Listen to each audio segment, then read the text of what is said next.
Le pouvoir ne se donne pas, le pouvoir s'arrache. Et il faut que le peuple noir apprenne à arracher le pouvoir. Ça ne se donne pas. Moi, quand j'entends certains Africains ou certains m'écrivent me dire « Madame Beyala, quand est-ce que M. Hollande va venir nous libérer ?» Je leur dis jamais. Il ne viendra vous libérer. Soyons clairs là-dessus. Un peuple se libère par lui-même. Personne n'a jamais libéré personne. Ça n'existe pas dans l'histoire du monde.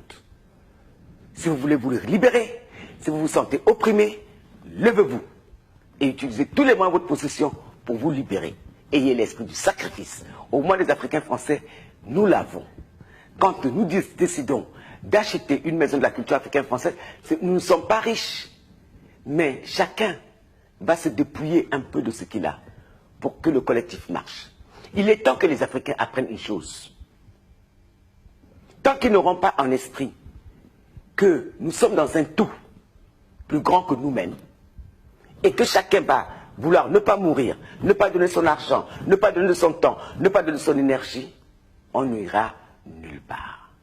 Et ce n'est de la faute de personne d'autre que de la faute de nous-mêmes. Et cette autocritique, il est temps que les Africains français, se le fassent. Or, ce n'est pas le cas pour l'instant. Ils sont en attente de quoi? Il ne se passera rien. Mes frères, il ne se passera rien si vous ne faites pas. Parce que moi, si je suis opprimé, je me lève. Quand je crée le collectif Égalité, à l'époque pour réclamer des places pour les Noirs, c'est parce que je sentais j'étais opprimé et que mes frères étaient opprimés. Donc, je me lève. Et je prends des risques. Et des risques, on peut même jusqu'à aller se faire tuer. Il faut accepter le principe sacrificiel. Les nations occidentales se sont créées sur la base de ce sacrifice. Même la France aujourd'hui, s'il n'y avait pas eu des hommes, des femmes, des enfants qui ont sacrifié leur vie en faisant leur révolution, la révolution française, on n'en serait pas là. S'il n'y avait pas eu la commune, on n'en serait pas là. Le sacrifice fait partie du processus de la construction des identités des nations. Nous, on ne veut pas le faire. On demande aux autres de le faire. Pendant des années, j'ai vu, on n'avait pas de maison de la culture. Les Africains français ont passé leur temps à aller demander qu'on le leur construise. Mais personne ne va te construire ta maison. Tu dois te la construire ta maison.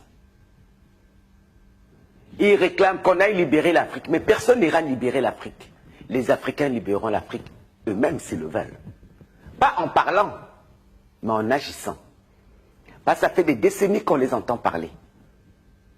Moi, je suis un révolutionnaire. Non, tu l'es. Pose l'acte. Tu n'es pas content du régime.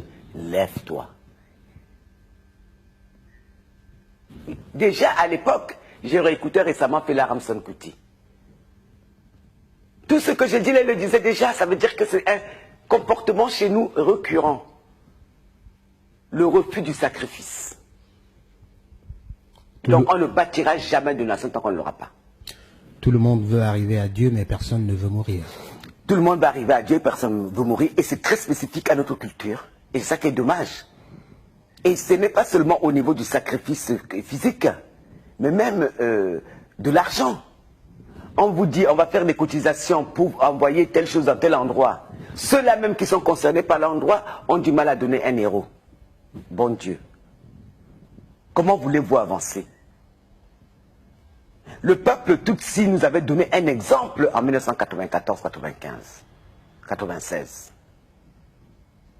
Ils étaient maltraités, ils avaient subi un génocide. Qu'est-ce qu'ils ont fait? Tous les Tutsis du monde, je vous le signale, étaient obligés de donner, je crois, le tiers de leur salaire comme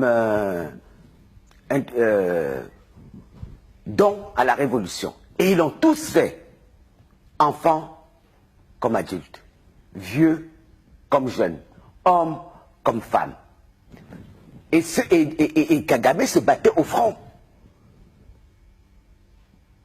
Là, j'entends des gens, oh, on est en train de nous tuer et nous, on n'est pas contents. Et ils marchent. Mais marcher. Mais marcher, c'est thérapeutique, certes. Mais ce n'est pas comme ça que l'histoire des peuples change. l'histoire du peuple change par le sens du sacrifice. Là, quand Hollande est passé l'autre jour à la télé, il appelait tous les Français au sacrifice économique pour redresser la France. Moi, je ne suis pas très heureuse de donner mon argent, mais je vais donner. Parce qu'à des moments précis de l'histoire, tout le monde doit faire le geste nécessaire. S'il faut donner un enfant, on donne l'enfant. S'il faut donner de l'argent, on donne l'argent. Quand vous dites ici, il faut donner un enfant, on donne l'enfant, c'est-à-dire? Pendant la Révolution, c'est ce qui s'est passé. Il y a des gamins qui sont allés pour qu'on ait la République d'aujourd'hui. Qui sont allés mourir pour ça. On meurt pour ces idées, il faut avoir le sens du sacrifice.